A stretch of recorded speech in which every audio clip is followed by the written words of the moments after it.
दूसरी यूनिट है व्यक्तित्व या पर्सनालिटी।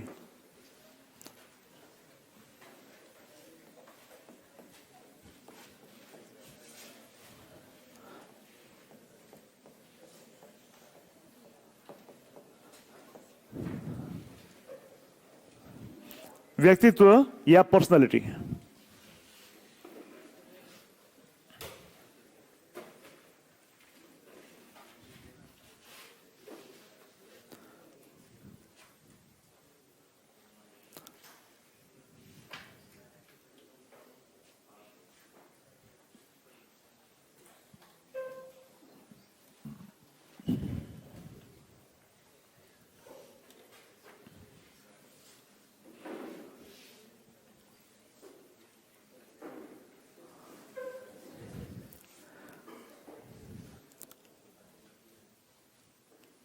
अपन पिछले कुछ दिनों से साथ में 4 से 5 क्लास अपने साथ हो गई है, यानी 4 से 5 घंटे तो अपने साथ में गुजारे हैं, है ना।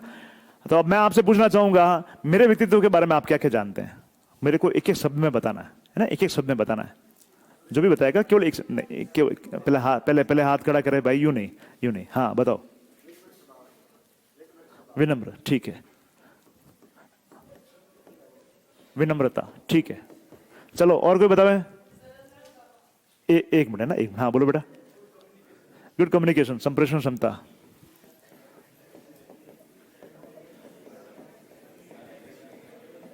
केवल अच्छी अच्छी बातें नहीं बतानी है ना, केवल अच्छी अच्छी बातें नहीं बतानी, ये तो मुझे पता है। हाँ और बताओ, कोई बता रहा था? सरल स्वभाव, ठीक है।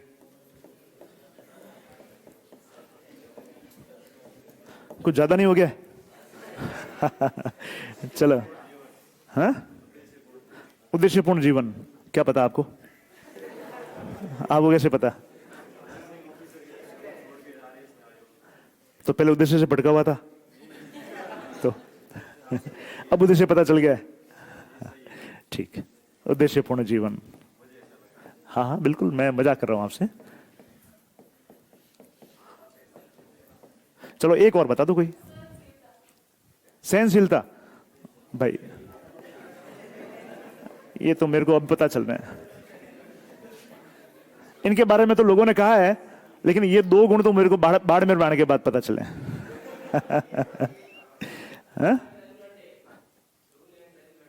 रूल एंड रेगुलरिटी, ठीक है। नियमितता,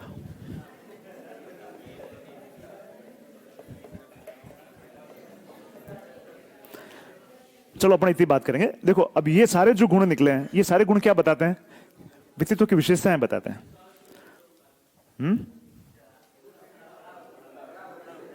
थोड़ा एक जना बोलेगा तो पता चलेगा मेरे को। है? शांत और गुड फिजिक, अच्छा वेरी गुड। ये बात, ये मैं चाहता था कि कोई बोले।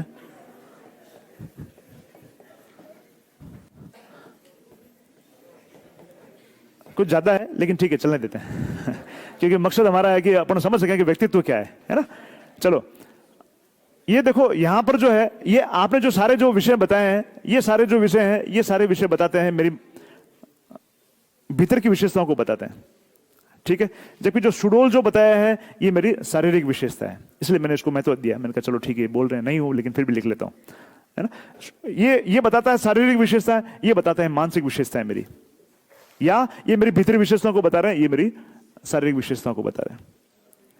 तो कहने का मतलब ये है कि व्यक्तित्व जो है, व्यक्तित्व वास्तव में आप शारीरिक रूप से कैसे हो, आप मानसिक रूप से कैसे हो, आप कैसे सोचते हो, आपका दृष्टिकोण क्या है, ये सारी चीजें मिलकर ही तो अपना व्यक्तित्व बनाएगी।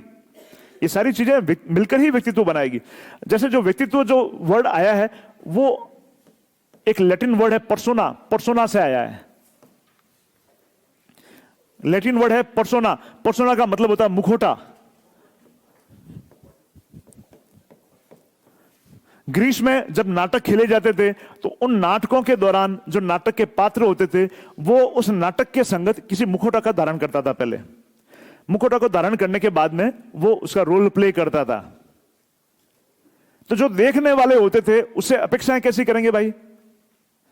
अगर मैं भगवान राम का मुखौटा धारण करके अगर किसी नाटक में अगर मैं शामिल होता हूं, तो मुझसे अपेक्षाएं कैसी की जाएगी उस नाटक के दौरान? भगवान राम के व्यवहार की अपेक्षा की जाएगी, मर्यादा पुरुषोत्तम की अपेक्षा की जाएगी मेरे से, है ना। और भी कई जगह पर जहां पर निर्णय लेने पड़ेंगे वहां पर मैं भगवान राम की तरफ सोच के निर्णय ले पाऊं, ऐसी मुझसे अपेक्षा की जाएगी, है ना। भले ही मैं भगवान राम नहीं हूं, भले ही मैं भगवान राम के बराबर जीवन नहीं जीता हूं अपने, लेकिन जैसे ही मैंने मुखौटा लगाया तो मेरे से अपेक्षा उस जैसी होगी। यानी जैसा व्यक्ति नजर आएगा उसी तरह से उसके विचार, उसके जो भी आचार है उसके बारे में कल्पना की जाएगी। व्यक्ति जिस तरह से नजर आएगा उसी तरह से तो अपन कल्पना करेंगे। जैसे अगर कोई मेरे जैसा अगर वो मोटा व्यक्ति है, अगर नजर आएगा तो उसके बारे में क्या सोचेगा कि ज्यादा मेहनती आदमी नहीं है, दिमागी काम ज्यादा करता है, शारीरिक श्रम से ज्यादा इसको मतलब नहीं है। और थोड़ा लंबे समय के बाद में अगर इसी तरह से अगर अपने शरीर पर ध्यान नहीं दिया तो धीरे धीरे जो हृदय से संबंधित बीमारियां है, ब्लड प्रेशर, इसको होने लगेगी, है ना। इसी तरह से कहने का मतलब यह है कि केवल एक देखने मात्र से, उसके व्यक्तित्व को देखने मात्र से बहुत सारी चीजों के बारे में, बहुत सारे गुणों के बारे में अनुमान लगाया जा सकता है। ठीक है, तो यहां पर जो मुखौटा यानी पर्सोना जो वर्ड यूजुअली है इसीलिए लिया गया है यहां पर, और पर्सोना से ही वर्ड बना है पर्सनालिटी या व्यक्तित्व।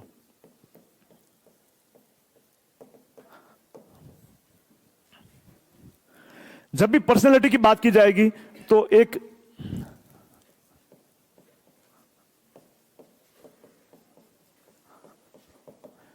गॉर्डन अल्पोर्ट की बात अपन जरूर करेंगे। अल्पोर्ट,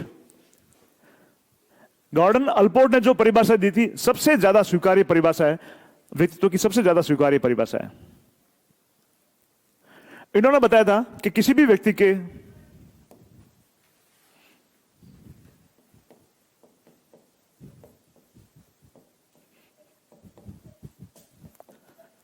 भीतर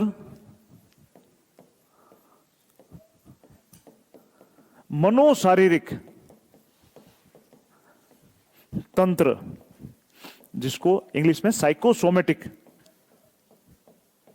सिस्टम्स कह सकते हैं,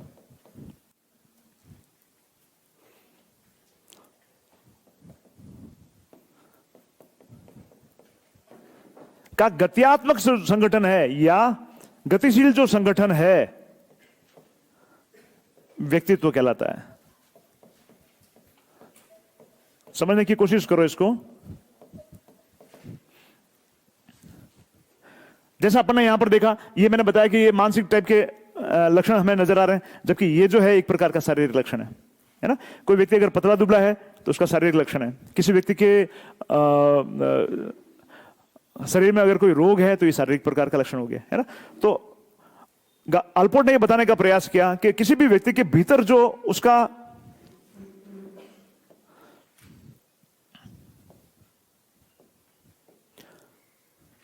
मनोशारीरिक जो तंत्र है, साइकोसोमेटिक, मनो प्लस शारीरिक, यानी व्यक्तित्व केवल न तो केवल मानसिक बात करता है, व्यक्तित्व न केवल शारीरिक बात करता है। व्यक्तित्व वास्तव में उसके मानसिक लक्षणों और शारीरिक लक्षणों का मेल है, मानसिक लक्षणों और शारीरिक लक्षणों का एक तरीके से मिश्रण है। ठीक है, तो व्यक्तित्व में जब भी बात की जाएगी तो मानसिक लक्षणों की भी की जाएगी, मानसिक गुणों की भी बात की जाएगी और शारीरिक गुणों की भी बात की जाएगी। तो अल्पोर्ट कहते हैं कि व्यक्ति के भीतर जो मनोशारीरिक जो तंत्र है उनका ये गत्यात्मक संगठन है। गत्यात्मक का मतलब डायनेमिक है, गत्यात्मक का मतलब जो स्थिर नहीं है, गत्यात्मक का मतलब जिसमें परिवर्तन की गुंजाइश है, जिसमें परिवर्तन होने की क्षमता है, जिसमें परिवर्तन करने की क्षमता है, उसको अपन व्यक्तित्व कहेंगे। समझ में आ गया आपको? विशेष रूप से आपको दो चीजों का उपयोग करना है अल्पोर्ट की परिभाषा में। मनोशारीरिक तंत्र है, न तो ये फिजिकल है और न ही केवल मेंटल है, ये physical as well as mental, physical के साथ साथ मेंटल लक्षणों का भी बात करता है व्यक्तित्व। ठीक है, और ये लक्षण स्थिर नहीं है, तुलनात्मक रूप से स्थिर जरूर है, लेकिन परिस्थितियों के अनुसार व्यक्ति इसमें कुछ परिवर्तन भी करता है। तुलनात्मक रूप से स्थिर है लेकिन यह व्यक्ति परिस्थितियों के अनुसार इसमें कुछ परिवर्तन भी कर सकता है, यानी गत्यात्मक संगठन है। ये कैसा संगठन है? गत्यात्मक संगठन है। आपको इन दो बातों को तो जरूर इसमें करना है। मनोशारीरिक तंत्र, जिसको साइकोसोमेटिक सिस्टम, साइको का मतलब होता है मन और सोमा का मतलब होता है शरीर। साइको का मतलब मन और सोमा का मतलब यहां पर शरीर से, साइकोसोमेटिक का मतलब यहां पर हो गया मनोशारीरिक। मनोशारीरिक जो सिस्टम्स है, मनोशारीरिक जो तंत्र है, उसका एक गत्यात्मक संगठन है।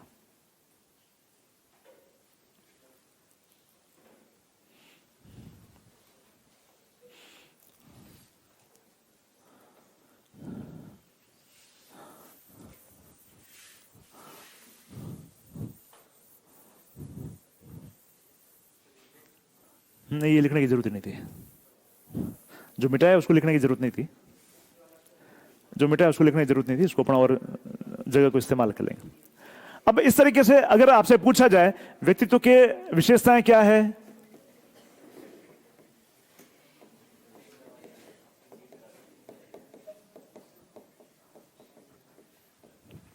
व्यक्तित्व की विशेषताएं अगर आपसे पूछी जाए,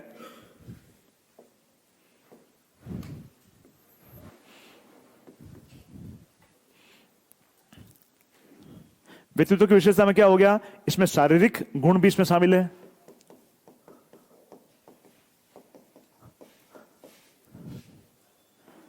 मानसिक गुण भी इसमें शामिल है, मानसिक गुण भी शामिल है इसमें। तीसरा गत्यात्मक है, गत्यात्मक का मतलब क्या हो गया, परिवर्तन की इसमें संभावना है, परिस्थितियों के अनुसार इसमें परिवर्तन किया जा सकता है।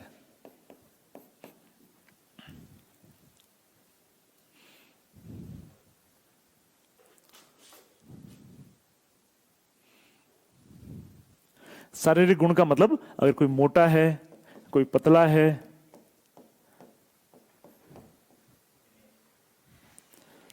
कोई एथलीट है, खेलकूद करने वाला है, ये सारे उसके शारीरिक लक्षण हो सकते हैं। और मानसिक लक्षण में बहुत सारे जो गुण अपन ने लिखे हैं उनमें से कुछ गुणों का आप यहां पर उल्लेख कर सकते हो।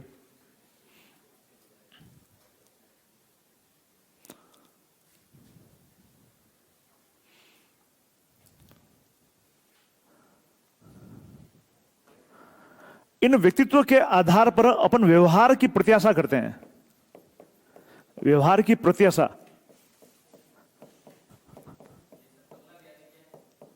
एथलीट, एथलीट कोई खेल खिलाड़ी, खिलाड़ी हो कोई,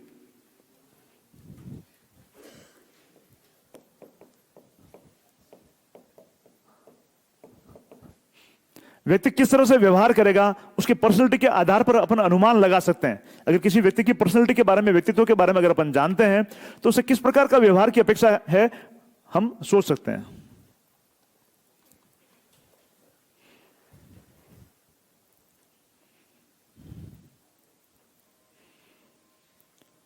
व्यक्तित्व वास्तव में व्यवहार, चिंतन और संवेगों का समन्वय है, संवेगों में एकात्मकता है।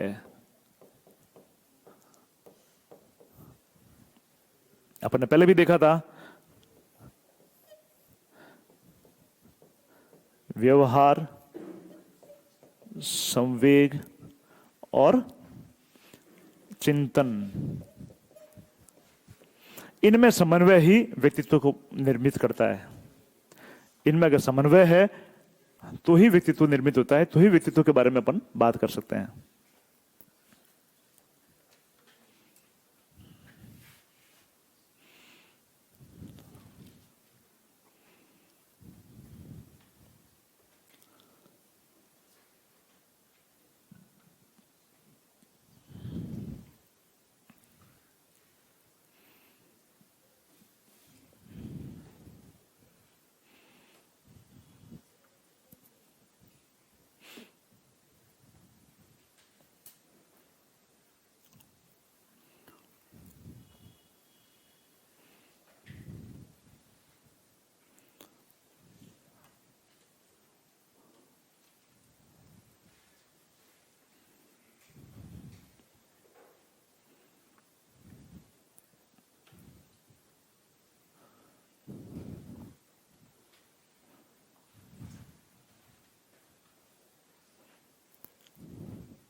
जैसे अगर कोई व्यक्ति ईमानदार है,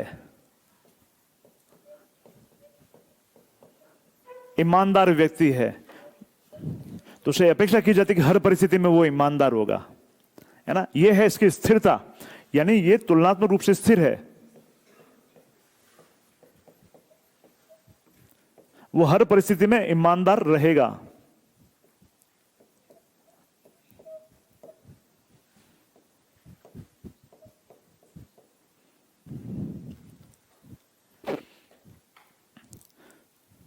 लेकिन गत्यात्मकता भी है, जब जरूरत हो, जब उसको परिस्थितियों के अनुसार ऐसा लगे, तो वो ईमानदार नहीं भी हो सकता है। मुख्यतः उसका जो भूमिका है, मुख्यतः वो उसका जो चरित्र है, वो ईमानदार चरित्र ही रहेगा, लेकिन गत्यात्मकता भी इसमें होती है।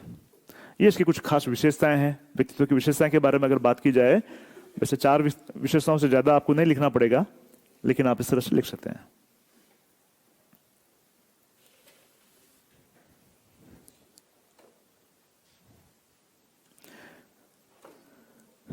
समायोजन की योग्यता, एडजस्टमेंट की योग्यता, ये भी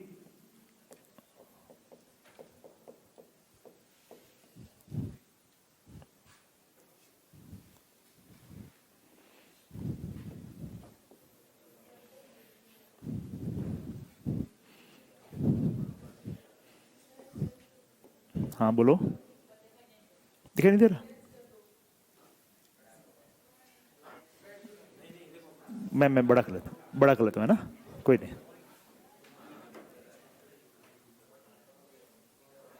चलेगा?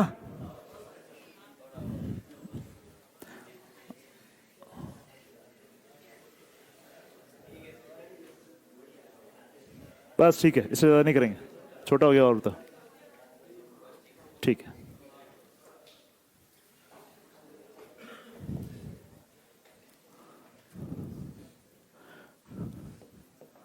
समायोजन की योग्यता, एडजस्टमेंट की योग्यता, नई परिस्थितियों में आराम से व्यक्ति एडजस्ट कर सके, यह भी इसमें शामिल की जाती है।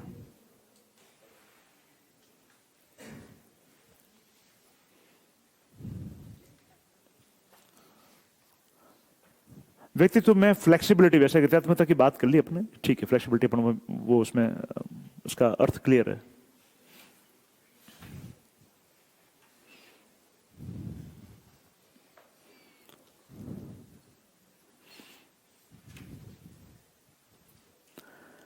अब व्यक्तित्व को समझने के लिए अलग अलग अप्रोच है, अलग अलग उपागम है, अलग अलग प्रकार के सिद्धांत हैं। इन सभी सिद्धांतों को हमें थोड़ा सा पढ़ना पड़ेगा।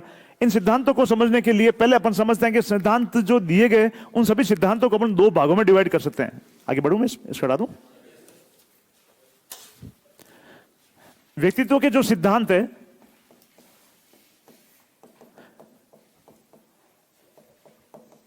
वो 2 उपागम में समझे जा सकते हैं, 2 अप्रोच में समझे जा सकते हैं। एक तो है प्रारूप उपागम,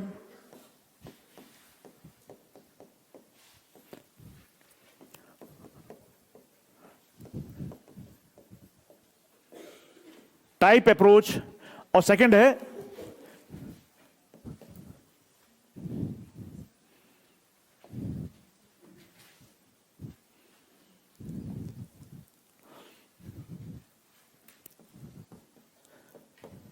विशेषक या शील गुण उपागम।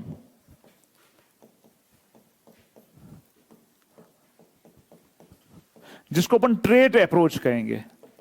आपके सिलेबस में यही लिखा है, प्रारूप और शील गुण प्रकार या प्रारूप और शील गुण उपागम।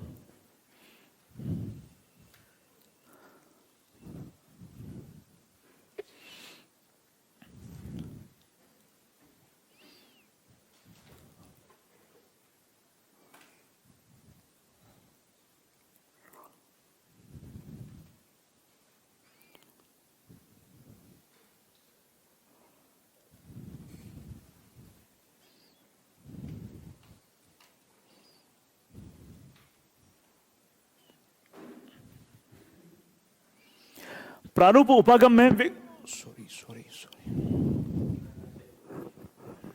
ठीक है, बच गया, सही होने से, है ना।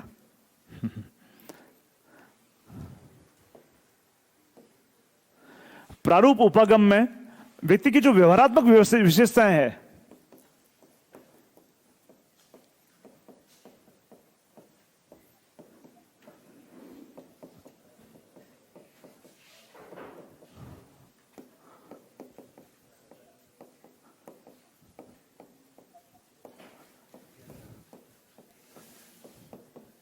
उनका अपन समुच्चय बनाते हैं।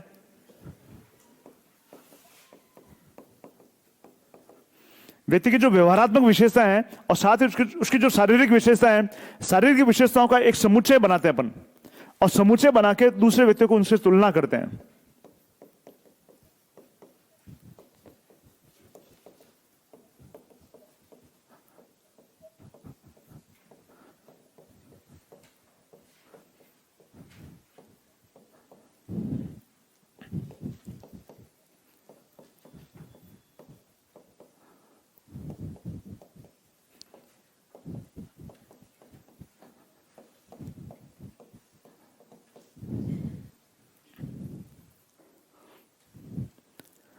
प्रारूप या टाइप अप्रोच, टाइप का मतलब यहां पर प्रकार से ही है।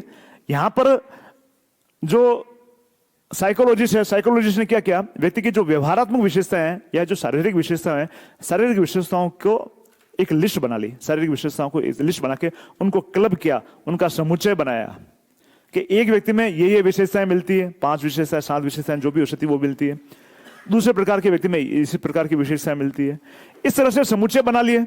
समुच्चय बनाने के बाद में एक नए व्यक्ति का अगर व्यक्तित्व का अगर आकलन करता है तो उन समुच्चयों के साथ में उस व्यक्ति की तुलना की। ठीक है, जैसे एक व्यक्ति का अगर मैं मान लूं कि कोई एथलीट व्यक्ति है, कैसा व्यक्ति है, एथलीट। एथलीट का मतलब क्या हो गया, जो खिलाड़ी व्यक्ति है। खिलाड़ी व्यक्ति में विशेषताएं क्या क्या होनी चाहिए, खिलाड़ी व्यक्ति में विशेषताएं ये होगी कि उसका शरीर थोड़ा सा सुडौल होगा, मोटापा उसमें नहीं होगा, ठीक है, उसमें भागने या दौड़ने की क्षमता अच्छी होगी, उसके जो शारीरिक जो पैरामीटर्स है, शारीरिक जो मापक है उसके, वो सब संतुलन में होंगे, उसकी पल्स है, उसका हार्ट रेट है ना, उसका जो कोलेस्ट्रॉल का स्तर है वो सब कुछ संतुलन में होंगे, है ना। इस तरह से एथलीट के अलावा एक जो दूसरे व्यक्ति जो है, जो गोल-मटोल व्यक्ति है, उन गोल-मटोल व्यक्ति के बारे में भी अपन कुछ विशेषताएं ऐसी लिख सकते हैं। इस तरह से मैंने क्या किया, शरीर के आकार के आधार पर मैंने 2 समुच्चय बना लिए, 2 सेट बना लिए।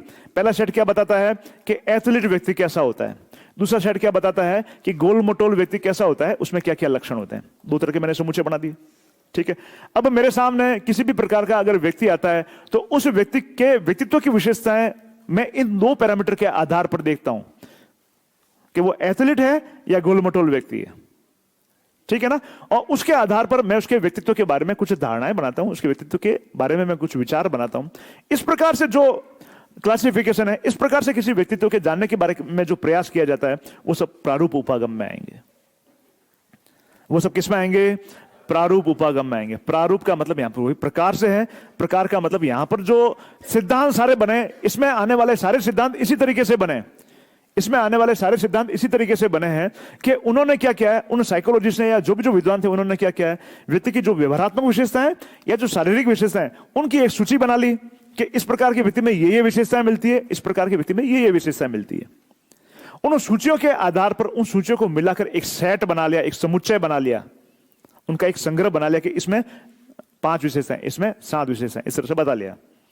फिर नया कोई भी व्यक्ति के व्यक्तित्व का अगर आकलन करता है तो उस समुच्चय से उसकी तुलना की जाती है, उसका कंपेयर किया जाता है, कंपेयर करके यह बताया जाता है कि किस प्रकार का व्यक्ति है, यानी किसी के व्यक्तित्व के बारे में पता लगाया जाता है।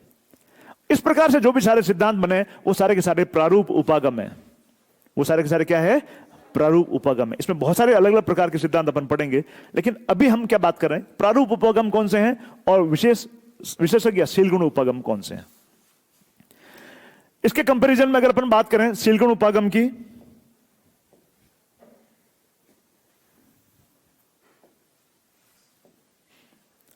शीलगुण उपागम में यहां पर मनोवैज्ञानिक लक्षण देखे जाएंगे।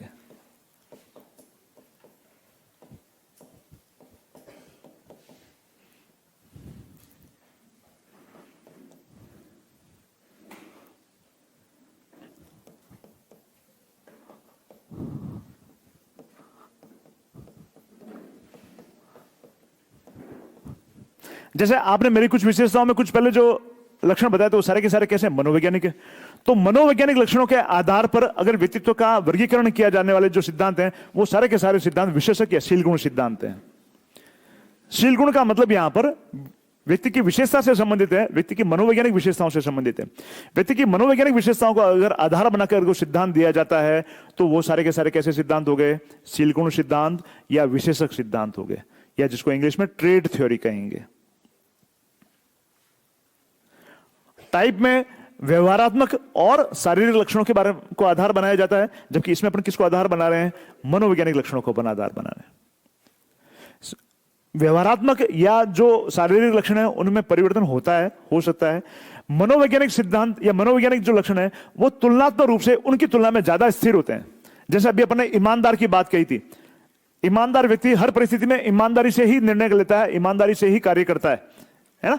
तो यहां जो ईमानदार जो लक्षण है, ईमानदार जो गुण है, उसका तुलनात्मक रूप से स्थिर गुण है, क्योंकि हर परिस्थिति में वैसा ही लक्षण प्रकट करता है। तो ईमानदार होना एक शील गुण या विशेषक है। ईमानदार होना कोई प्रारूप नहीं है। लेकिन आदमी का मोटा होना, आदमी का पतला होना, आदमी का एथलीट होना, आदमी का पिकनिक यानी गोल मटोल होना, ये सारे के सारे क्या है? प्रारूप उपगम है। समझ रहे? आदमी क्रोधी होना प्रारूप उपगम में आएगा, आदमी शांत होना प्रारूप उपगम में आएगा। लेकिन अगर मनोवैज्ञानिक लक्षणों की अगर अपन बात करें, सामूहिकता है, व्यक्ति एक दूसरे व्यक्ति के साथ में सामूहिक रूप से आराम से ठीक तरीके से बर्ताव करता है, व्यक्ति का चरित्र अच्छा है। अगर मैं कहूं कि कोई व्यक्ति है वो मित्रवत व्यक्ति है, मित्रवत व्यक्ति का मतलब फ्रेंडली है व्यक्ति। फ्रेंडली व्यक्ति का मतलब क्या हो गया? फ्रेंडली जो गुण है, फ्रेंडली गुण वास्तव में विशेषक या शील गुण में आएगा। जब विशेषक किसी का मैं विशेषक या किसी का जो शील गुण है अगर मैं मित्रवत बताता हूं तो इसका मतलब क्या हो गया? उसमें सामूहिकता है, वो अकेला नहीं रहता है। उसमें सामूहिकता है, वो अकेला नहीं रहता है, अकेला एकांकीपन उसमें नहीं है। उसमें किसी और के साथ में ठीक से बर्ताव करने का उसमें क्षमता है। किसी और के लिए वो छोटे मोटे त्याग भी आसानी से कर सकता है, तभी तो वो मित्रवत होगा, तभी तो उसकी मित्रता के बारे में सब बात करेंगे। तो ये जो सारे लक्षण है, ये सारे लक्षण कैसे हो गए? मनोवैज्ञानिक लक्षण हो गए। तो इस प्रकार से जब सिद्धांत बनाए जाएंगे, इन लक्षणों को आधार बना के अगर सिद्धांत बना जाएंगे तो वो सारे के सारे ट्रेट अप्रोच, शील गुण उपागम या विशेष उपागम के नाम से जाने जाएंगे। ठीक है, दोनों में अंतर आपको पता चल गया होगा।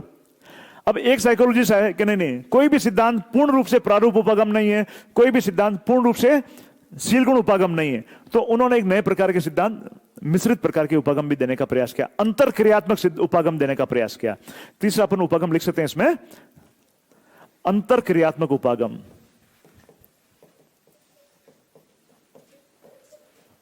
अंतर क्रियात्मक जो उपागम है, इनमें यह बताते हैं कि प्रारूप और जो विशेषक हैं आपस में अंतर क्रिया करते हैं, और आपस में अंतर क्रिया से आधार पर जो, यानी न तो केवल प्रारूप और न ही केवल विशेषक पर्याप्त नहीं है, प्रारूप और विशेषक आपस में अंतर क्रिया करेंगे, और अंतर क्रिया के आधार पर जो उपागम या जो सिद्धांत दिए जाएंगे वो सारे के सारे इसमें क्लासिफाई करेंगे।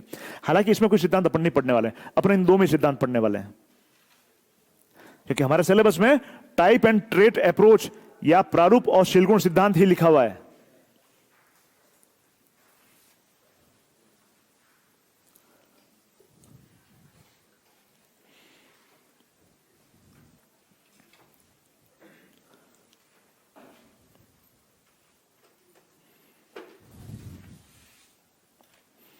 बढ़े, आपने लिख लिया तो आगे बढ़े। स्टार्ट करते हैं अपन प्रारूप अप्रोच से या प्रारूप उपागम से शुरू करेंगे।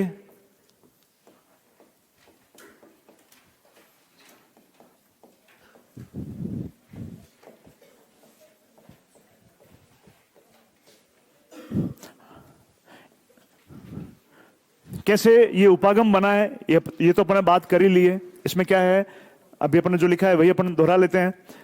प्रारूप उपागम में यहां पर जो भी जो साइकोलॉजी है, जो भी जो ये मनोवैज्ञानिक है, ये मनोवैज्ञानिक यहां पर व्यक्ति के लक्षणों का, कौन कौन से लक्षण, व्यवहारात्मक लक्षण और शारीरिक लक्षण जो है उनकी एक सूची बना के उनका एक समुच्चय बनाता है, और उस समुच्चय से वो तुलना करता है किसी अन्य व्यक्ति के व्यक्तित्व की, और उस आधार पर वो व्यक्तित्व के जो सिद्धांत देता है वो सारे के सारे सिद्धांत प्रारूप अप्रोच में या टाइप अप्रोच में आएंगे। इसमें पहला सिद्धांत अपन पढ़ते हैं,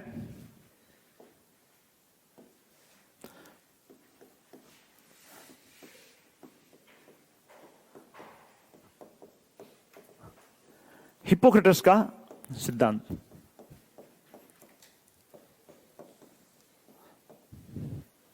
हिप्पोक्रेटस ग्रीक एक वैज्ञानिक भी थे, मनोवैज्ञानिक भी थे, सब थे, दार्शनिक भी थे। हिप्पोक्रेटस ने एक सिद्धांत दिया, यह सिद्धांत दो चीजों पर आधारित है, दो भी क्या, एक चीज पर आधारित है। यह फ्लूइड पर आधारित है, यह तरल पर आधारित है, या ह्यूमर पर आधारित है।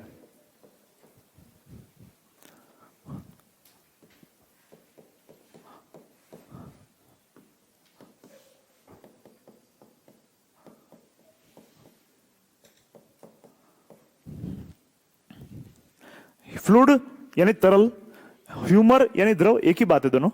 फ्लूइड या ह्यूमर पर आधारित सिद्धांत है। इन्होंने जीवन के लिए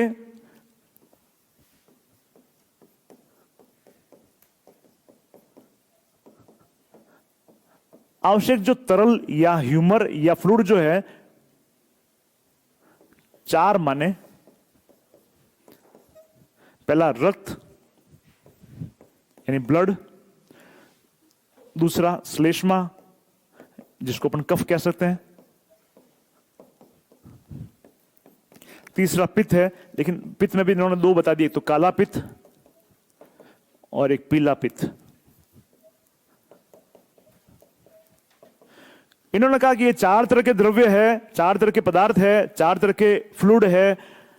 व्यक्तियों में चारों तरह के फ्लूइड होते हैं और इन चारों द्रव्य में से किसी एक द्रव्य की प्रधानता होती है, कोई एक द्रव्य इसमें प्रमुखता से होता है। जीवन के लिए चारों द्रव्य आवश्यक है। अब किस द्रव की अधिकता है, किस द्रव की प्रधानता है, यह उसके व्यक्तित्व को निर्धारित करेगी।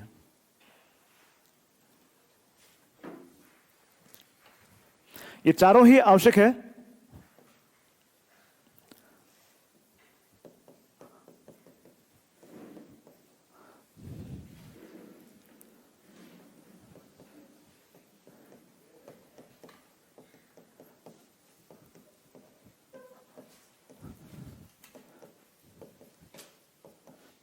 किसी एक द्रव की प्रधानता होती है।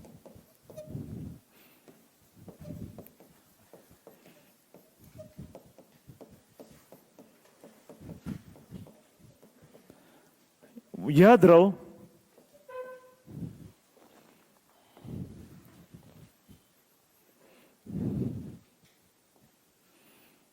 यह जो द्रव है व्यक्तित्व का निर्धारण करेगा।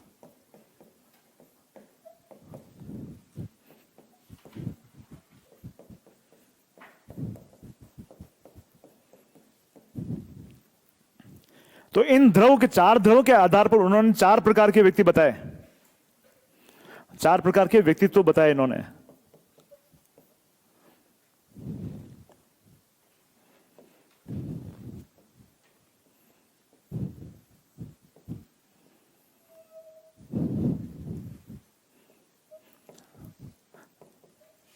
आशावादी या उत्साही व्यक्ति,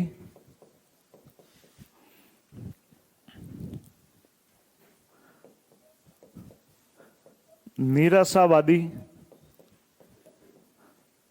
व्यक्ति,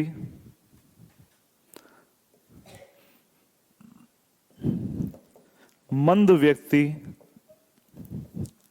और कोपशील या क्रोधी व्यक्ति।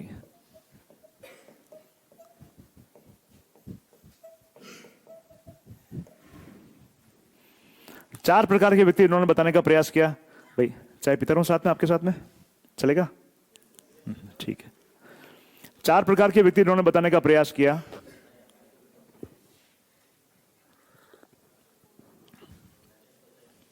आशावादी यानी व्यक्तित्व जितने भी प्रकार के होते हैं उनको इन्होंने द्रव के आधार पर चार प्रकारों में डिवाइड कर लिया।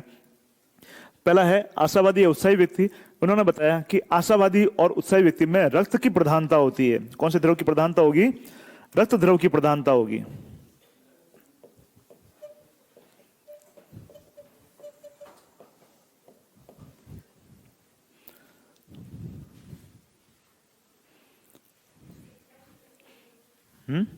क्रोधी, कोपशील और क्रोधी। कोपशील का मतलब वही क्रोधी। जबकि जो निराशावादी है इसमें काले पित्त की प्रधानता होगी।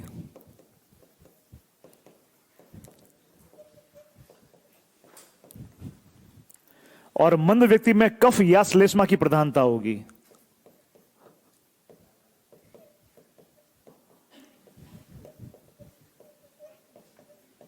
और इसमें पीले पित्त की प्रधानता होगी।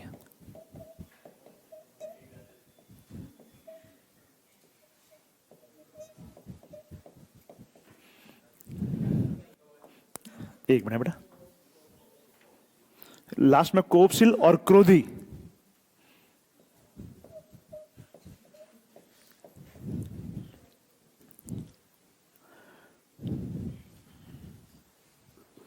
अब ये बताने की जरूरत नहीं कि उत्साही व्यक्ति कैसा होगा, कोपशील व्यक्ति कैसा होगा, ये बताने की शायद जरूरत नहीं है। आप शब्दों से अर्थ निकाल सकते हैं।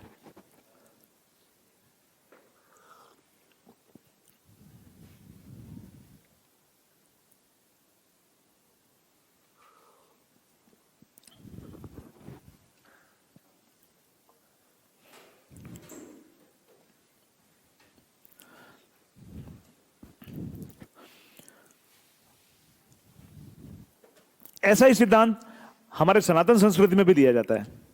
हमारे सनातन संस्कृति में भी कहते हैं, या सनातन संस्कृति से और आगे बढ़े, अगर अपन आयुर्वेद की बात करें तो आयुर्वेद में भी 3 तत्व माने जाते हैं। 3 तत्वों से हमारा शरीर बना है, वात पित्त और कफ। कौन कौन से 3 तत्व? वात पित्त और कफ। वो भी करीब करीब ऐसा ही सिद्धांत है।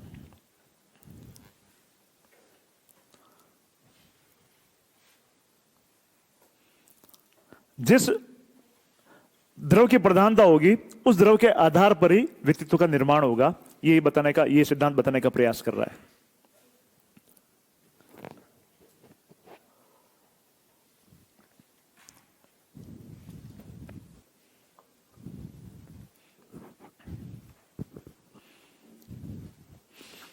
आयुर्वेद का एक ग्रंथ है चरक संहिता।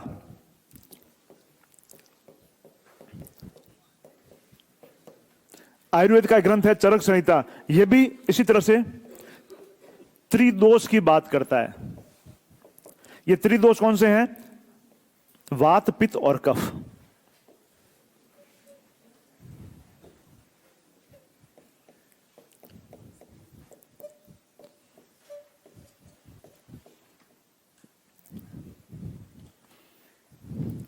इसके आधार पर रोगों की वर्गीकरण भी किया जाता है चरक संहिता में, और उसके आधार पर व्यक्तित्व का परीक्षण भी या व्यक्तित्व का वर्गीकरण भी किया जाता है। जब भी आज भी अगर किसी आयुर्वेदिक डॉक्टर के पास जाओगे तो सबसे पहले वो यही देखेगा, यही परीक्षा करने की कोशिश करेगा कि जो व्यक्ति आया है मरीज के रूप में, उसमें कौन से द्रव की प्रधानता है, वो यही देखने की कोशिश करता है। और उसके आधार पर ये अनुमान लगाता है कि इसमें बीमारी जो के लक्षण जो आ रहे हैं वो किस प्रकार की बीमारी के लक्षण हो सकते हैं या किस प्रकार की बीमारी हो सकती है।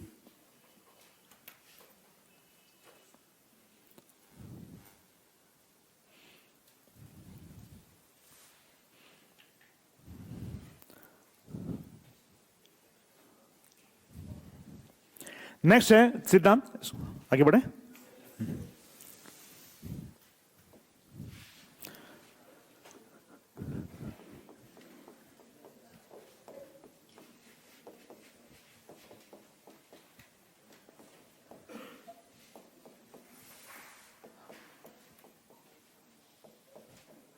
त्रिगुण आधारित व्यक्तित्व सिद्धांत। त्रिगुण अपन मद भागवत गीता पढ़ेंगे, इथिक्स में जब मद भागवत गीता पढ़ेंगे तो मद भागवत गीता में अपन देखेंगे, मद भागवत गीता में भगवान कृष्ण ने अर्जुन को 3 गुणों के बारे में बताया है। कौन कौन से 3 गुणों को बता सकता है क्या? सतगुण, रजोगुण और तमोगुण। 3 प्रकार के गुण बताए। कौन कौन से गुण बताए? हाँ,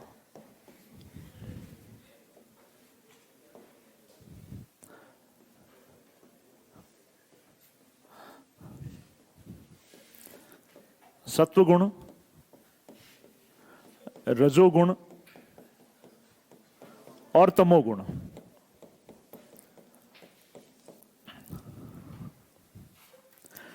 जिसमें सत्वगुण की प्रधानता होगी वो व्यक्ति कैसे होंगे? वो ईमानदार होंगे, सच्चरित्र होंगे,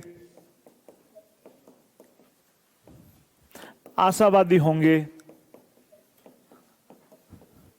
असंलग्न होंगे। असंलग्न का मतलब डिटेचमेंट, यानी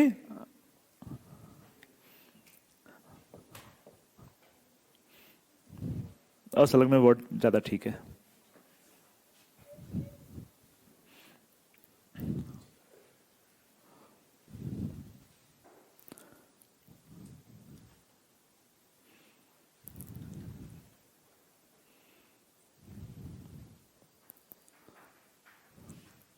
और जिसमें रजोगुण की प्रधानता है वो व्यक्ति कैसे होंगे?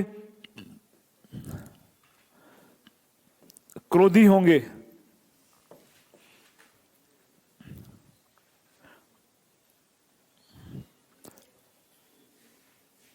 भौतिकवादी होंगे,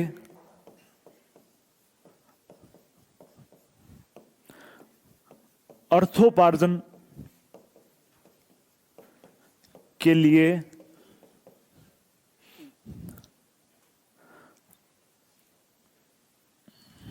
जो गलत रास्ते हैं उनका भी चयन कर सकते हैं।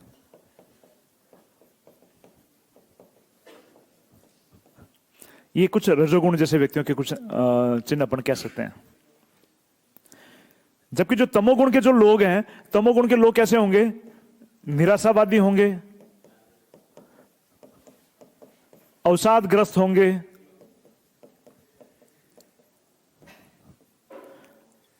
हत्यारे हो सकते हैं, दुष्चरित्र हो सकते हैं। इस प्रकार के जो लक्षण हैं, इन लक्षणों से अपन तमोगुण के व्यक्तियों की विशेषताओं को अपन लिख सकते हैं। तो जिनमें ये गुण है, भौतिकवादी के नीचे अर्थोपार्जन के लिए गलत रास्तों का चयन, अर्थ उपार्जन के लिए यानी पैसे कमाने के लिए वो चोरी डाका डालना भी उनके लिए बहुत आम बात है, बहुत कोई ज्यादा सोचने की जरूरत नहीं है उनको। तो जिनमें सत्व गुणों की प्रधानता है उनको उन्होंने सात्विक व्यक्ति कहा है। जिनमें सत्व गुणों की प्रधानता है ऐसे व्यक्ति को उन्होंने सात्विक व्यक्ति कहा। और जिनमें रजोगुणों की प्रधानता है उनको उन्होंने राजसी व्यक्ति कहा। और जिनमें तमोगुणों की प्रधानता है उनको तामसी व्यक्ति कहा।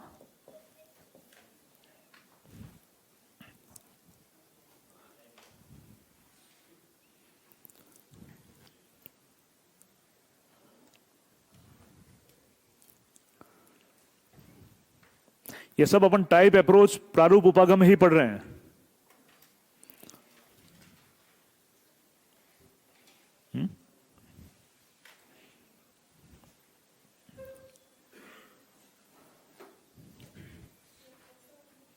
कहां से आ रही है आवाज पहले तो? हाँ बोलो। अवसादग्रस्त, मुक्त नहीं, ग्रस्त है, अवसादग्रस्त है। हाँ ये शायद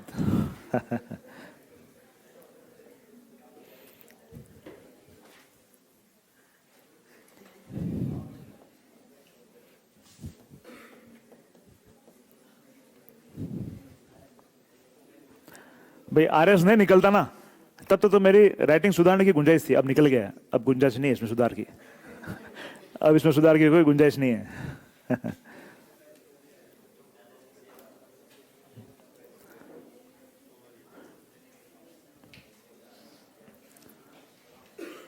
ठीक है, ये व्यक्तित्व का एक दूसरा सिद्धांत अपन ने पढ़ा। ये त्रिगुण के आधार पर सिद्धांत है। त्रिगुण में यहां पर हमारे जो इंडियन जो माइथोलॉजी है, इंडियन जो फिलॉसफी है, इंडियन फिलॉसफी में अपन 3 प्रकार के गुण मानते हैं, है ना, जिसमें विशेष रूप से मद् भागवत गीता में श्री कृष्ण ने इस प्रकार के गुणों की विवेचना की थी। उन्होंने बताया कि व्यक्तियों में 3 प्रकार के गुण मुख्यतया होते हैं, जिसमें सात्विक गुण व्यक्ति को सात्विक बनाते हैं, सत्वगुण, और रजोगुण व्यक्ति को राजसी, और तमोगुण व्यक्ति को तामसी बनाते हैं। ठीक है ना। फिर अगला जो सिद्धांत है, अगला सिद्धांत भी बहुत इंपॉर्टेंट सिद्धांत है, शेल्डन का सिद्धांत है।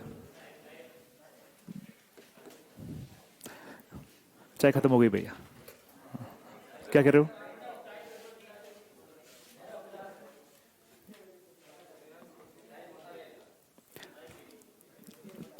थोड़ी देर अपन इसका ये जो प्रारूप सिद्धांत है तो पूरे पढ़ेंगे अपन, है ना, फिर उसके बाद सोचेंगे। उसके बाद ही क्लास मेरे को ही लेनी है, इसलिए अभी ये पढ़ेंगे, चाहे वो पढ़ ले अपन, एक ही बात है ना। आंसर राइटिंग क्लास में थोड़ा सा अपन ब्रेक लेंगे, उसके बाद वो शुरू करेंगे। तीसरा है सिद्धांत इसमें शेल्डन का सिद्धांत।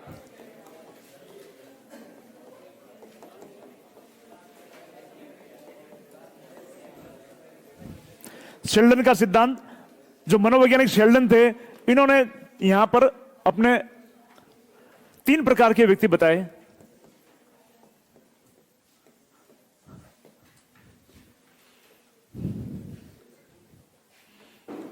तीन प्रकार के व्यक्ति इन्होंने बताया शेल्डन ने, जिसमें मुख्यतया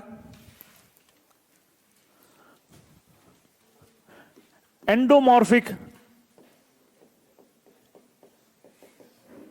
मीजोमॉर्फिक और एक्टोमॉर्फिक, इस तरीके से व्यक्तियों को पहचानने का प्रयास किया। एंडोमॉर्फिक, मीजोमॉर्फिक और एक्टोमॉर्फिक। एंडोमॉर्फिक को आप हिंदी में अगर कहें तो गोलाकार व्यक्ति, मीजोमॉर्फिक का मतलब आयताकार व्यक्ति,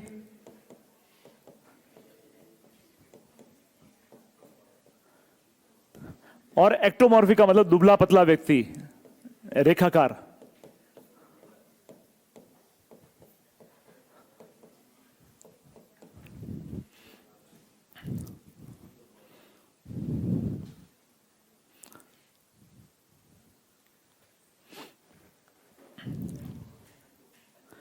एंडोमॉर्फिक व्यक्ति का एक दूसरा नाम इन्होंने और दिया, विसरोटोनिया या विसरोटोनिक, विसरोटोनिक। इसी तरह से मिजोमॉर्फिक को सोमेटोटोनिक और एक्टोमॉर्फिक को इन्होंने कहा न्यूरोटोनिक।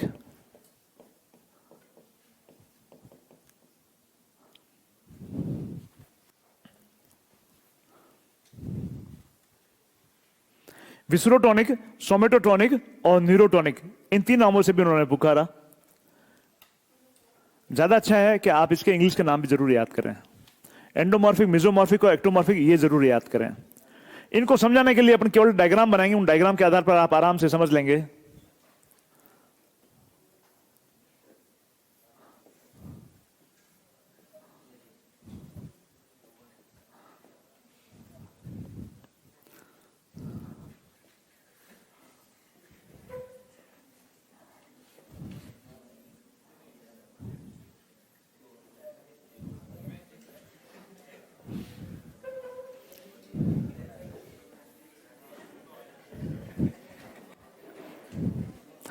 इन तीन डायग्राम से आप तीनों प्रकार के व्यक्ति को बहुत अच्छी तरह से समझ सकते हैं, है ना। ये व्यक्ति कैसा नजर आ रहा है आपको? गोलाकार व्यक्ति नजर आ रहा है, स्थूल प्रकार का व्यक्ति है।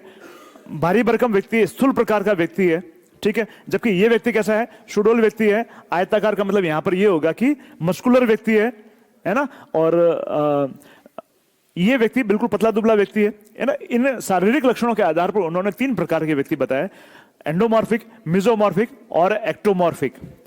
अब आप ही एक अनुमान लगाएं कि गोलाकार व्यक्ति है तो उसकी मानसिक विशेषताएं कैसी होगी, व्यक्तित्व की विशेषताएं कैसी होगी?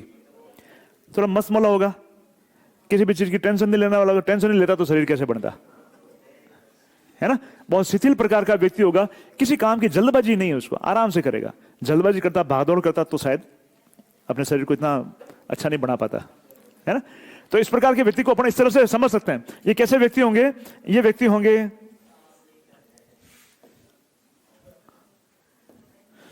भारी भरकम स्थूल व्यक्ति होंगे, भारी भरकम होंगे, स्थूल व्यक्ति होंगे, गोलाकार तो होंगे ही, है ना। ये शिथिल होंगे, शिथिल का मतलब कोई जल्दबाजी नहीं है इनको, आराम से बिल्कुल, हाँ, समय की कोई जल्दबाजी नहीं है, बहुत आराम से काम करेंगे।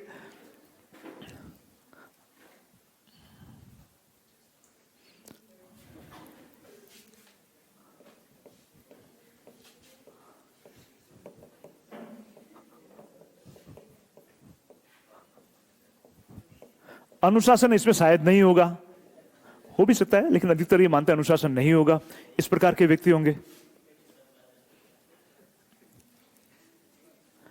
जबकि सोमेटोट्रॉनिक की जो शारीरिक विशेषताएं देखें तो इसकी शारीरिक विशेषताओं में क्या होगा? ये मस्कुलर होंगे, ये मांस पेशिल व्यक्ति होंगे।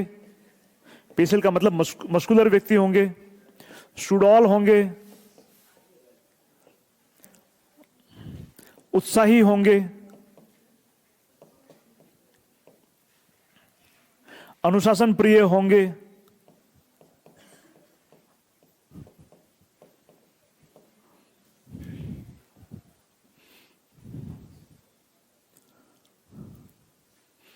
जबकि जो एक्टोमॉर्फिक है इसके बारे में अपन जानते हैं ये कैसे होंगे। ये मांसल भी नहीं है और पेशिल भी नहीं, इन दोनों के बीच में ये अपन कह सकते हैं कि ये कैसे होंगे, ये पतले दुबले होंगे, ऊर्जा का स्तर तो इनमें भी अच्छा होगा,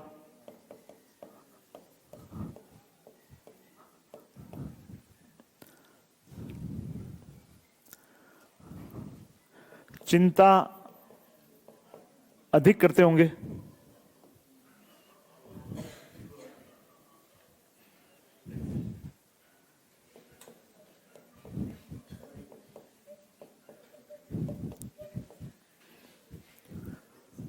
इस प्रकार के लक्षण लिखे जा सकते हैं।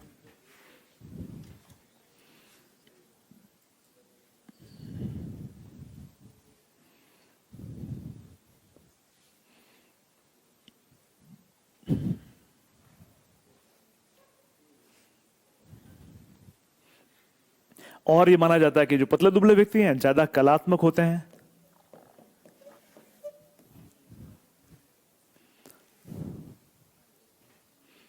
ये व्यक्ति बहुत मिलनसार होते हैं, बहुत मस्तमौला और मिलनसार होते हैं, जैसा आपने कहा।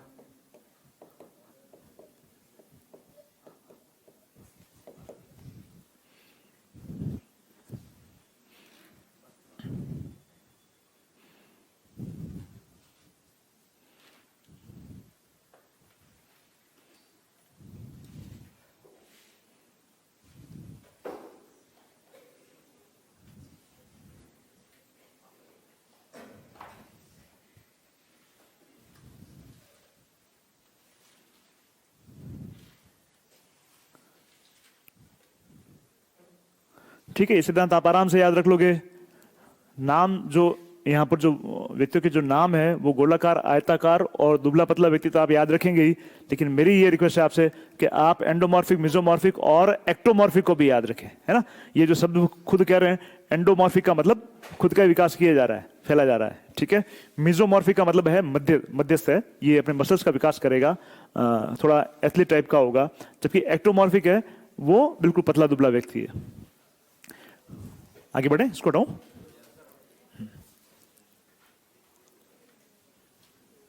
ओके,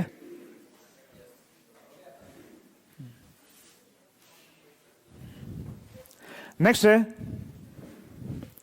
शेल्डन के बाद में नेक्स्ट वर्गीकरण है क्रेस्मर का वर्गीकरण।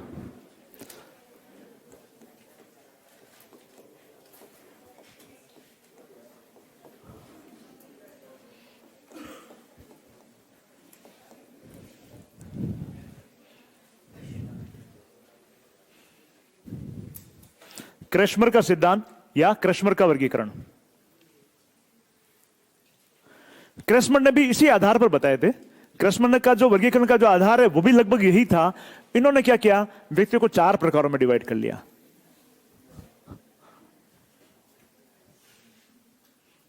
व्यक्तियों को 4 प्रकारों में डिवाइड कर लिया। पिकनिक,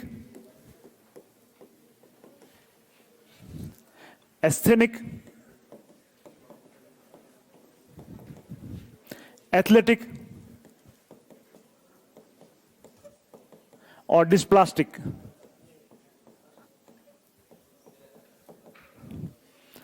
पिकनिक, एस्थेनिक, एथलेटिक और डिस्प्लास्टिक।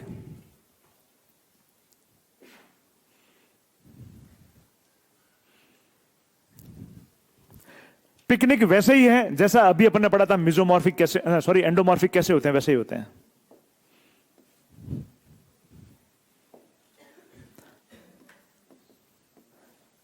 जैसे एंडोमॉर्फिक होते हैं वैसे ये पिकनिक बताया उन्होंने।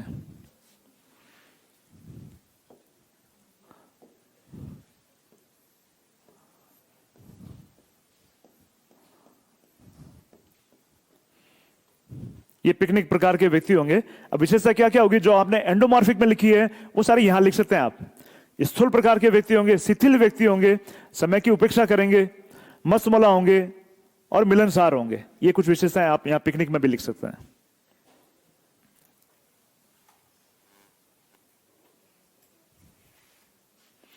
इनको इन्होंने साइक्लॉइड भी कहा। साइक्लॉइड याद रख पाते तो अच्छी बात है, नहीं तो साइक्लॉइड याद नहीं रखेंगे तो भी चलेगा।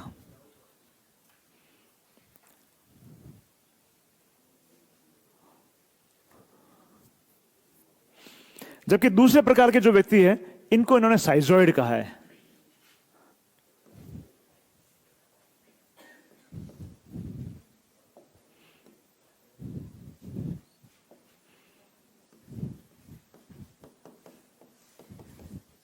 ये लंबे और पतले दुबले होते हैं।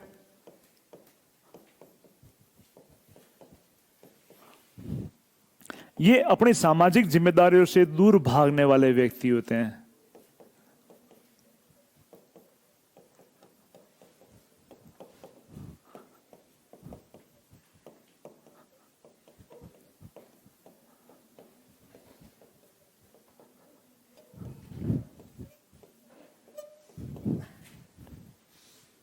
अपनी सामाजिक जिम्मेदारियों से दूर भागने वाले व्यक्ति होते हैं।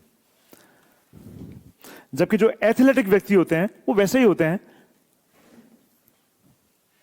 जैसे अपने मिजोमॉर्फिक पढ़े हैं। जो पिछले वर्गीकरण में, जो शेल्डन के वर्गीकरण में जिसको अपने मिजोमॉर्फिक कहा है, वो वास्तव में एथलेटिक टाइप के व्यक्ति है ना। ये सुडौल, गठीले व्यक्ति होंगे, खिलाड़ी होते हैं,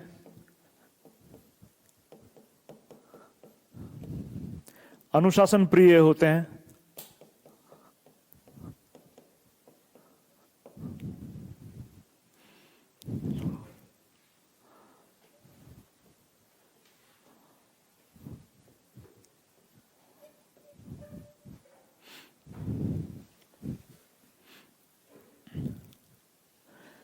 जबकि जो डिस्प्लास्टिक है वो मिश्रित प्रकार के व्यक्ति है। इनको अपन हिंदी में मिश्रित व्यक्ति भी कह सकते हैं,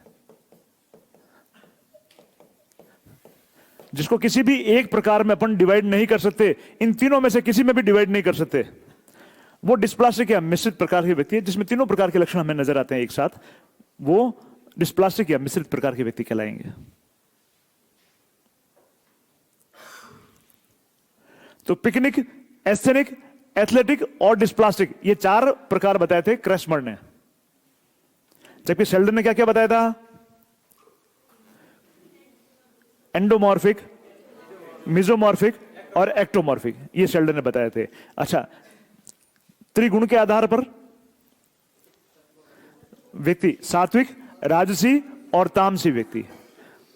और इसी तरह से जो हिपोक्रेटस ने बताए थे वो आशावादी, निराशावादी, मंद और क्रोधी, चार प्रकार के व्यक्ति बताए थे।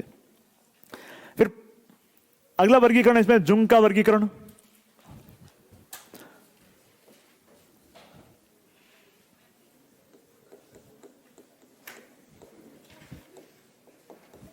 जुंग का वर्गीकरण या जुंग का सिद्धांत, इन्होंने व्यक्तियों को दो प्रकारों में डिवाइड किया। जुंग ने व्यक्तियों को दो प्रकारों में डिवाइड किया।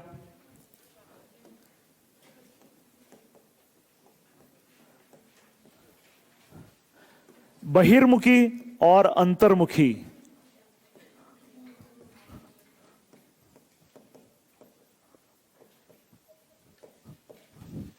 एक्सट्रोवर्ट और इंट्रोवर्ट।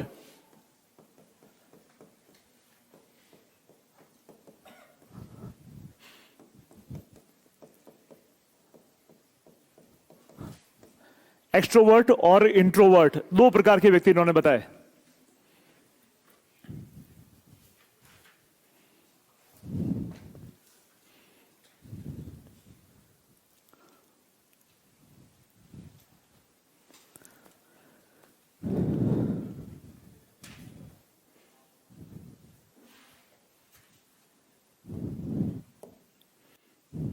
अब बहिर्मुखी व्यक्ति कैसे होंगे? बहिर्मुखी किसे कहेंगे अपन? जो बहुत ज्यादा सामाजिक है ना, जो पार्टी गोइंग है, बहुत ज्यादा सामाजिक है, जो पार्टी गोइंग है, जो अपने विचारों की अभिव्यक्ति में विश्वास रखते हैं, विचारों की अभिव्यक्ति में विश्वास रखते हैं। जैसे अगर अपन किसी व्यवसाय को अगर अपन देखें, जैसे राजनेता है, कोई गायक, कोई मंच संचालन करने वाला, कोई टीचर,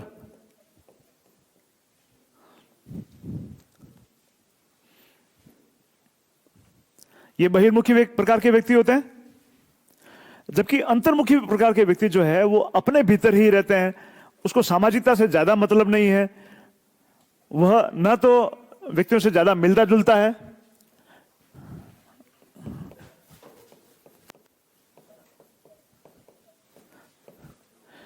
मिलनसार नहीं होते हैं, कम मित्र होते हैं या नहीं मित्र होते हैं, एकांकीपन इनका स्वभाव होता है,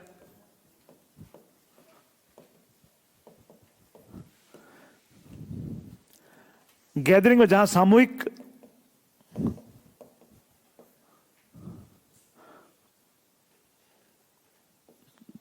सामूहिकता हो या जहां भीड़ भाड़ हो, में जाने से ये बचते हैं।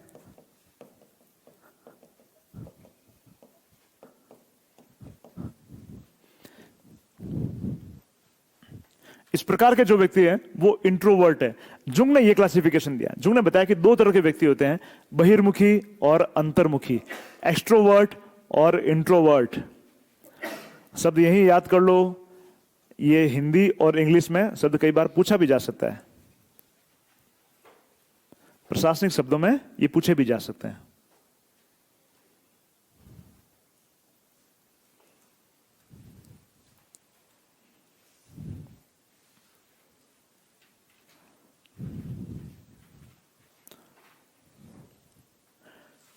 टाइप अप्रोच में लास्ट वर्गीकरण है रोजनविम का और फ्रीडमैन का, फ्रीडमैन और रोजनमैन का सिद्धांत।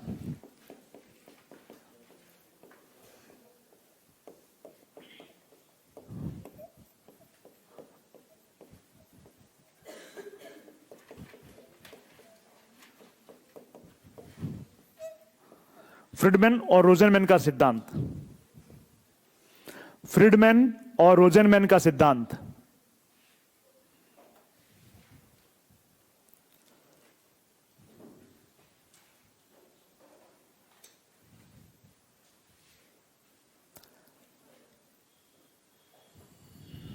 एक कमेंट मैंने अब देखा है, कोई पिंटू कमेंट कर रहे हैं, hello sir, good morning. Good morning sir, good morning Pintu जी।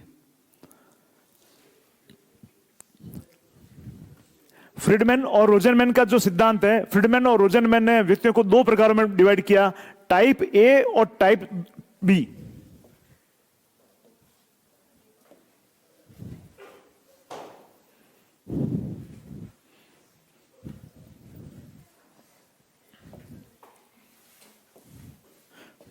दो प्रकार के व्यक्ति बताए इन्होंने,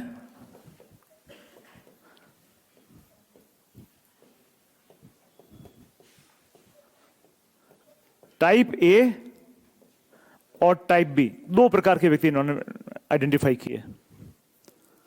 टाइप ए और टाइप बी दो प्रकार के व्यक्ति इन्होंने आइडेंटिफाई किए। टाइप ए जो है वो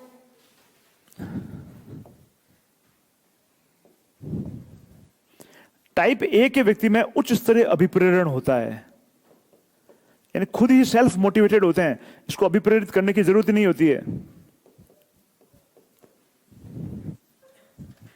बहुत ज्यादा ऊर्जावान होते हैं, इनमें ऊर्जा का स्तर बहुत ज्यादा होता है।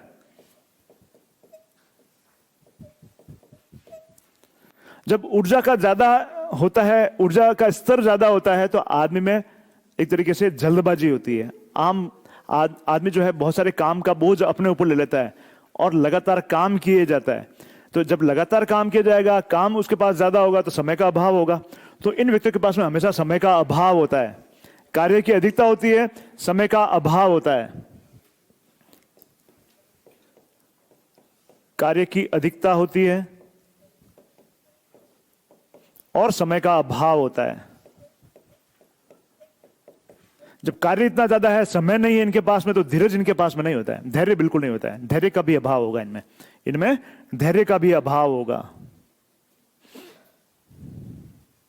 साथ में लिख लें आप, धैर्य का भी अभाव होगा टाइप ए के व्यक्तियों में।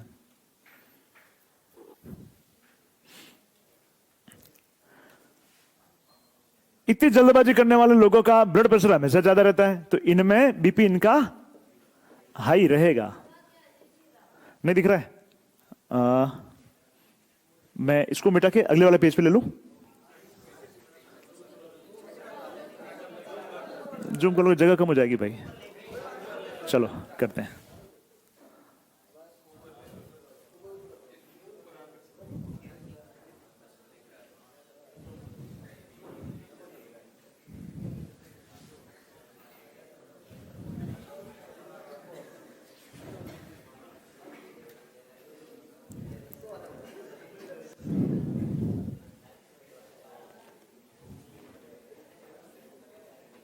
चलो, यहां आपने एक काम तो मेरे को सिखा दिया है ना, इसको हैंडल करना तो आपने सिखा दिया मेरे को। चलो, टाइप ए में उच्च स्तरीय प्रेरणा इनका होगा, ऊर्जावान होंगे, कार्य की अधिकता इनमें होगी, समय का अभाव होगा,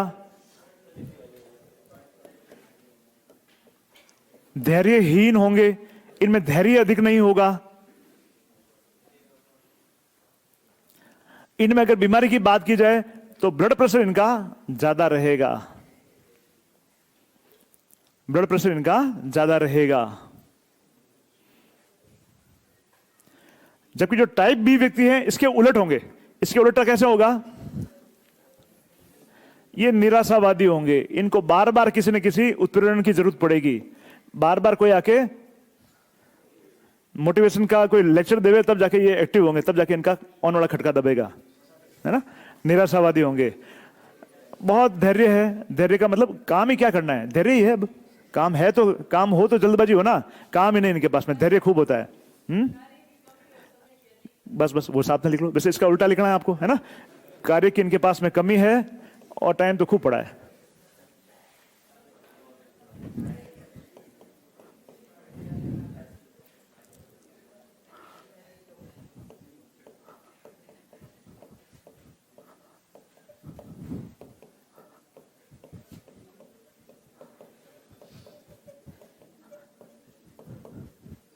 काम ही नहीं करना है, काम ही नहीं कर रहे हैं, ऊर्जा का स्तर भी इनका कम है, तो ऐसे व्यक्ति फिर पड़े पड़े मोटे होते रहेंगे, है ना। तो मोटे व्यक्तियों के अंदर बीमारी का अगर अपन देखें तो कोलेस्ट्रॉल बढ़ जाएगा इनका,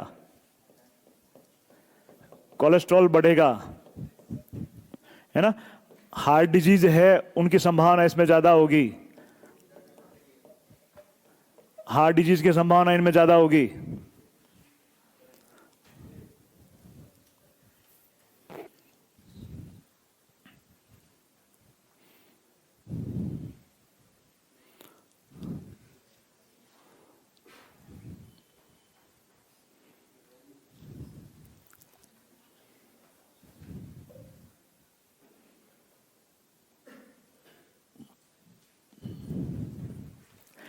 इन्होंने तो दो ही प्रकार के व्यक्ति बताए, फ्रीडमैन और रोजनमैन ने, लेकिन एक मॉरिस थे, इन्होंने कहा नहीं टाइप सी भी लिखो आप, टाइप सी भी होता है, दो ही क्यों, तीन प्रकार के भी हो सकते हैं ना।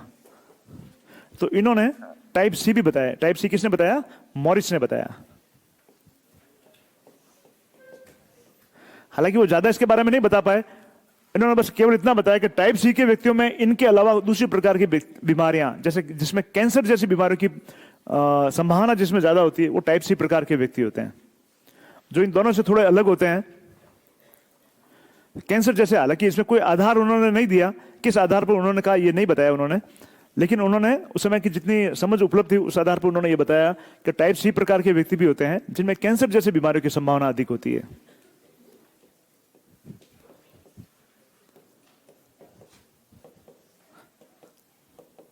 आप दो लिख लेंगे तो चलेगा, टाइप 1 और टाइप ए और टाइप बी लिख लेंगे, सफिशिएंट है।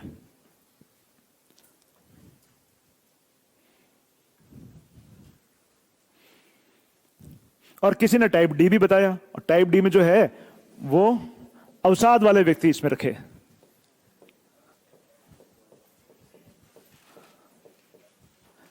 जिसमें अवसाद होने की संभावना है, या जो अवसाद से ग्रसित है, डिप्रेशन से जो ग्रसित है, अवसाद का मतलब है डिप्रेशन, जिसमें डिप्रेशन है, जिसमें मानसिक बीमारी है, उनको उन्होंने टाइप डी भी कहा।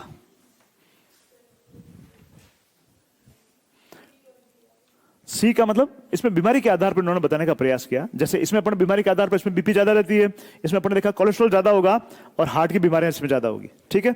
और टाइप सी में मॉरिस ने बताया कि इसमें कैंसर की संभावना ज्यादा होती है। ये इस प्रकार के व्यक्तित्व हैं जो इन दोनों से अलग है, इसमें कैंसर जैसी बीमारियों की संभावना ज्यादा होती है। और टाइप डी में अवसाद, अवसाद का मतलब है डिप्रेशन, मतलब कुछ मानसिक बीमारियों के होने की संभावना जिसमें ज्यादा होती है। इस प्रकार के व्यक्ति टाइप डी प्रकार के व्यक्ति कहलाएंगे।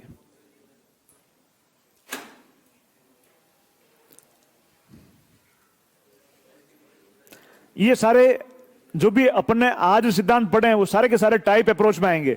यहां पर अपन देख रहे हैं, यहां पर जो सारे प्रकार के जो मनोवैज्ञानिक उन्होंने क्या किया है, उन्होंने व्यक्तित्व के लक्षणों के शारीरिक और व्यवहारात्मक जो लक्षण है उनकी सूची बनाई। उनकी सूची के आधार पर उन्होंने बताया टाइप ए। अब टाइप ए में कौन कौन से आएंगे उनके लक्षण उन्होंने लिख लिए। फिर दूसरे प्रकार के व्यक्ति टाइप बी, टाइप बी में ये लक्षण आते हैं। यानी यहां जो भी लक्षण डिस्कस किए जा रहे हैं सारे के सारे लक्षण कैसे हैं, या तो व्यवहारात्मक लक्षण है या शारीरिक प्रकार के लक्षण हैं। जैसे कोई मोटा है, कोई पतला है, कोई एथलीट है, कोई किस प्रकार का है, तो ये सारे के सारे कैसे हो गए, शारीरिक प्रकार के लक्षण हो गए, है ना। और यहां पर अगर अपन बात करें तो कैसे हो गए, कुछ व्यवहार से संबंधित लक्षण हो गए। ये सारे के सारे कैसे लक्षण हो गए, व्यवहार से संबंधित लक्षण हो गए। तो यहां टाइप अप्रोच में अपन ने कौन कौन से सिद्धांत पढ़े हैं। पहला पढ़ा हिप्पोक्रेटिस का सिद्धांत। हिप्पोक्रेटिस के सिद्धांत के बाद में अपन ने पढ़ा त्रिदोष या त्रिगुण के आधार पर सिद्धांत। त्रिगुण के आधार पर अपन ने सिद्धांत पढ़ा जिसमें सात्विक, राजसी और तामसी 3 प्रकार के व्यक्ति पढ़े। इसके बाद में उसमें अपन ने 3 प्रकार के व्यक्ति पढ़े, एंडोमॉर्फिक, मिजोमॉर्फिक और एक्टोमॉर्फिक। फिर अपन ने पढ़ा क्रेस्मर का सिद्धांत। क्रेस्मर में 4 प्रकार के व्यक्ति पढ़े अपन ने। कौन कौन से 4 प्रकार के व्यक्ति है, पिकनिक है, एस्थेनिक है, एथलेटिक है और डिस्प्लास्टिक है, यानी मिश्रित प्रकार के व्यक्ति है, ठीक है। उसके बाद में अपन ने पढ़ा जुंग का क्लासिफिकेशन, जिसको यंग भी कहते हैं। कई किताबों में यंग भी लिखा है ना, एक ही बात है। जुंग या यंग, स्पेलिंग JUNG है, हिंदी में कई जगहों ने यंग लिखा है, एक ही बात है। इन्होंने जो क्लासिफिकेशन दिया है इसमें व्यक्ति 2 प्रकार के बताए हैं, बहिर्मुखी और अंतर्मुखी, एक्सट्रोवर्ट और इंट्रोवर्ट। इसके लक्षण भी अपन ने देखे। अगला जो वर्गीकरण था वो था किसका था, फ्रीडमैन और रोजेनमैन का सिद्धांत। फ्रीडमैन और रोजेनमैन ने 2 प्रकार के व्यक्ति बताए, टाइप ए और टाइप बी। टाइप ए प्रकार के जो व्यक्ति हैं ज्यादा ऊर्जा वाले व्यक्ति है, इनके पास काम ज्यादा है, इनके पास समय कम है, धीरज नहीं है इनके पास में, इनमें बीपी की बीमारियों की संभावना अधिक है। जबकि जो दूसरे प्रकार के टाइप बी व्यक्ति, इनके विपरीत प्रकार के व्यक्ति है, जिनमें काम जिनके पास में नहीं है, समय खूब सारा समय है ना, और धैर्य तो क्या है, जब समय खूब है काम भी नहीं है तो धैर्य ही और क्या है, बहुत आराम से काम करेंगे। शिथिल प्रकार के, स्थूल प्रकार के व्यक्ति हैं जिनमें कोलेस्ट्रॉल का ज्यादा होना, हार्ट की बीमारियां होना, डायबिटीज जैसी बीमारियों की संभावना ज्यादा होती है। जबकि तीसरे प्रकार के व्यक्ति जो फ्रीडमैन और रोजेनमैन ने तो नहीं बताए थे, बाद के आने वाले जो मनोवैज्ञानिक थे उन्होंने तीसरा और चौथा प्रकार और जुड़ा, टाइप सी और टाइप डी और जुड़ा। टाइप सी में कैंसर की संभावना जिनमें अधिक होती है उन प्रकार के व्यक्ति को इसमें क्लासिफाई किया, और टाइप डी में जिनमें मानसिक बीमारियां ज्यादा होती है, जिनमें अवसाद या डिप्रेशन जैसी बीमारियां ज्यादा होती है, उनको इन्होंने टाइप डी व्यक्ति कहा। ये जो सारे वर्गीकरण थे, ये सारे वर्गीकरण प्रारूप उपागम के वर्गीकरण थे, ये प्रारूप उपागम के सिद्धांत थे। नेक्स्ट क्लास में अपन जो ट्रेट अप्रोच या शीलगुण या विशेषक जो सिद्धांत है उनके कुछ मुख्य जो सिद्धांत है वो अपन पढ़ेंगे।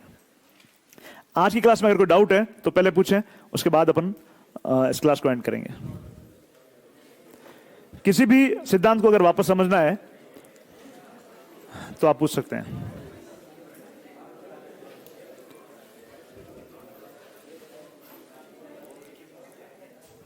ठीक है, क्लोज करें।